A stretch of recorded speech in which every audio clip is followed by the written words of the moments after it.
I've been using gasoline generators now for 2 years, and I've decided to just go strictly with propane usage.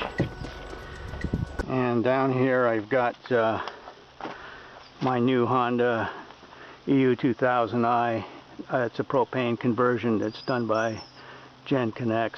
I'm very happy with that generator. For a backup, I do have a gas 1000 generator. That's what I have been using. That's the Honda EU1000i. It's been a good generator, but I've had too many problems with the gasoline for it. So I was going to originally use the Honda 2000 for a backup generator because of the gas problems I've had. But after using the propane, it's so much more convenient and it lasts so much longer than the gas generator. I've decided to use the EU2000 propane exclusively and just use the gas for backup. And I've been using this for 3 weeks, and you can see it's got a simple hookup here. It has a quick release connector here, a little valve on top there to release the air when you're first starting it up. But it's been so convenient to use. And this is the cylinder I put on 3 weeks ago. I've been running the air conditioner and a lot of other things. Also, my batteries are getting bad and I'm going to have to replace them. So I've been having to charge it with the generator till I can get my batteries replaced.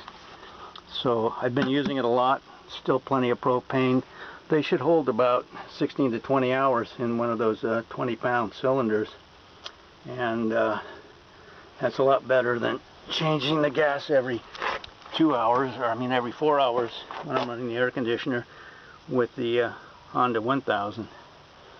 So I've been really happy with this, and that's going to be my primary power source now. 12-volt system is one-off solar panels. I don't usually charge the batteries at all unless I have a situation like I have now where the batteries are going bad. Yeah, propane's easy to store, it's safe to store, it's easier to work with, it's a little more expensive. I figured about 15 cents an hour more to run the 2000 on propane than the 1000 with gas, but I've got a lot more power. I can run my microwave now, and also a vacuum cleaner I have that has a real high current. Also, since it's a versatile fuel, you can do a lot with it. You can run the refrigerator with it, you can run the stove with it, the heater with it, produce your electricity with it. And I'm looking for other uses, and one thing is I got one of these adapters to fill those small propane cylinders that they have. They usually sell those cylinders for about $5, but you're supposed to be able to refill these with one of these adapters off of a propane tank. So I'm going to try it out and see how well it works. It's certainly be handy to have around because I do use the small cylinders for my camping equipment. Now, if you're going to use one of these adapters, you want to put this in the propane tank first. It's a reverse thread, and you want to be sure this is in very, very tightly, because your cylinder is threaded the other way, and if you tighten your cylinder down and this isn't tightened, it's not going to work. So be sure you tighten these down very tight. Okay, make sure it does that, and this isn't going to loosen up when you screw your propane cylinder in. Now I put a bungee cord up here. This is a heavy bungee cord with some hooks on it. That's because I have to turn the propane cylinder upside down so the liquid propane is at the bottom and will fill the cylinder.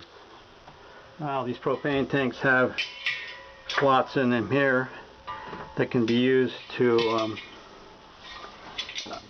hook the bungee cords to, like that, so it can be hung up on the ceiling. And it's a little heavy, but once you get it in position, This will be a lot easier to work with.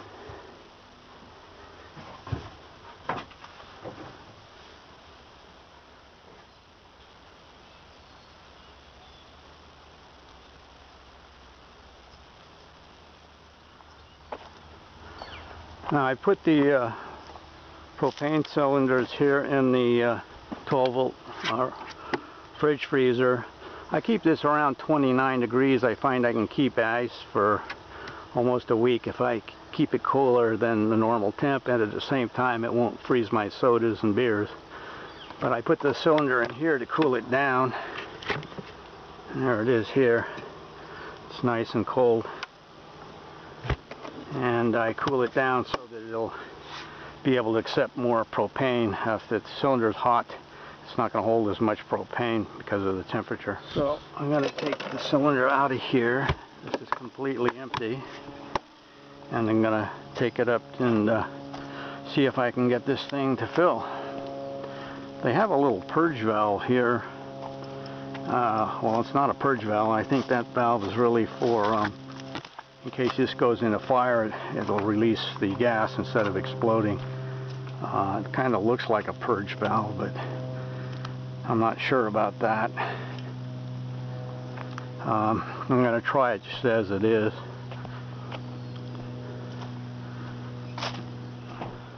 Okay, now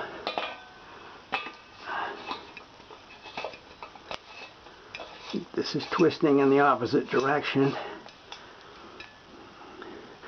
I want it snug, but I don't want to twist this so it doesn't, if this gets twisted on the tank, it won't release the propane. So I should hear something now if I turn this valve on. There it goes. That's filling up. Looks like I'm not sure it's going to fill up as much as a new cylinder. I'm not sure how the air is vacating out of there, but I can hear propane going in there, so I'm going to let it go till I hear it stop hearing the propane gas moving through there. I gave it 5 minutes and I don't hear any gas going, so let me see if I can turn the valve off and see how much propane actually got in there.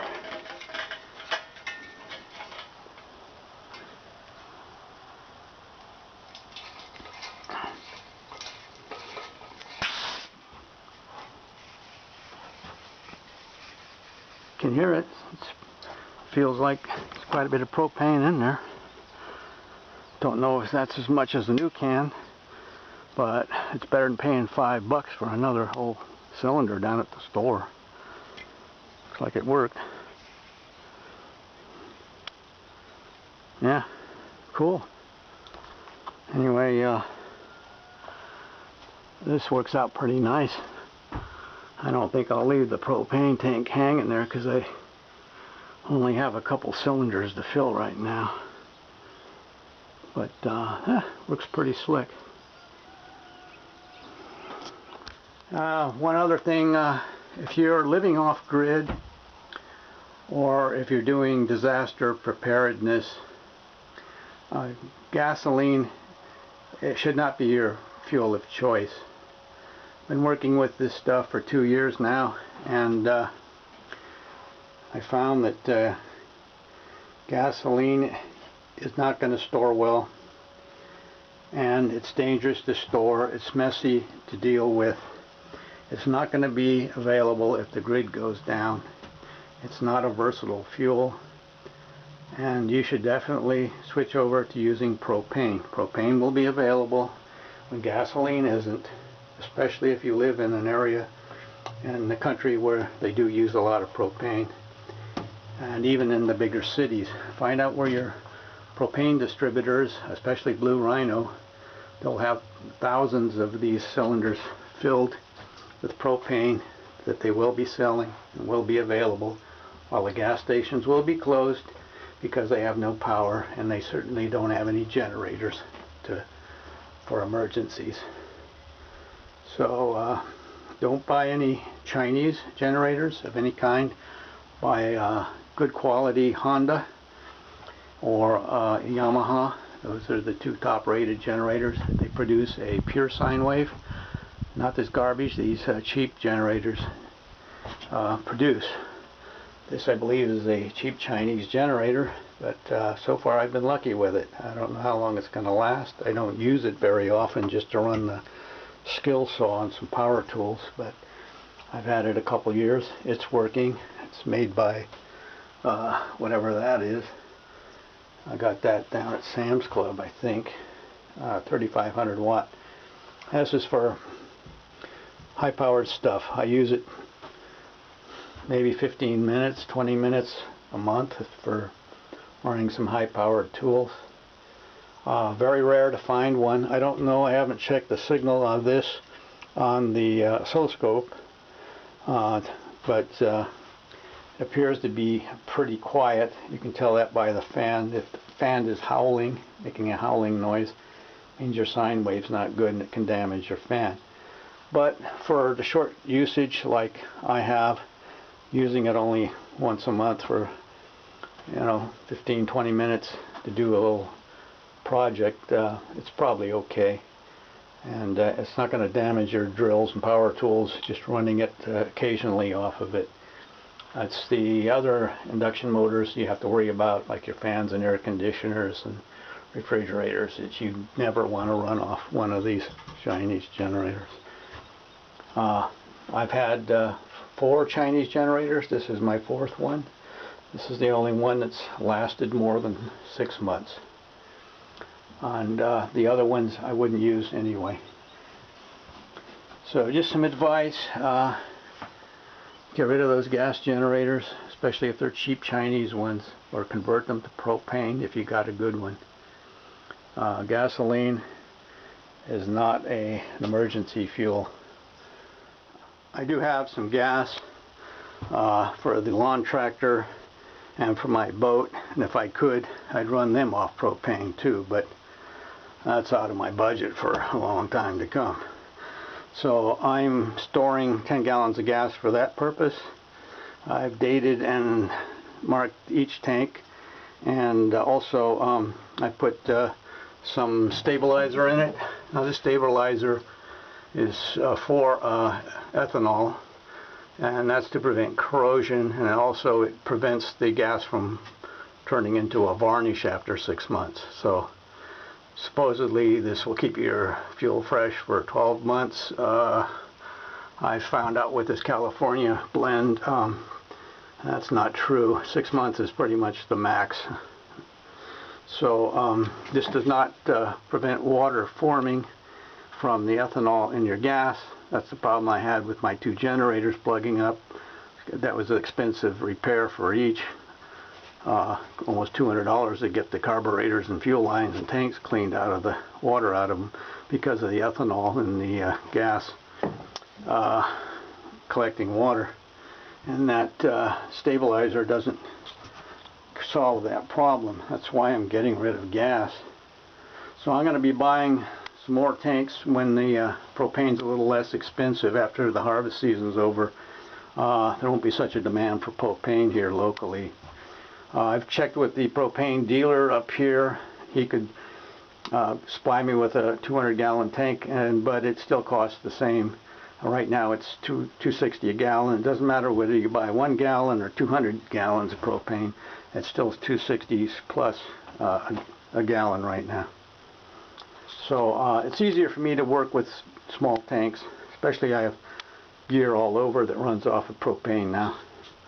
I have a total of I think 10 tanks now, and I probably have enough for a year to live comfortably, supply my electricity, refrigeration, and cooking, all my needs just with the propane that I have stored here for about a year's period of time.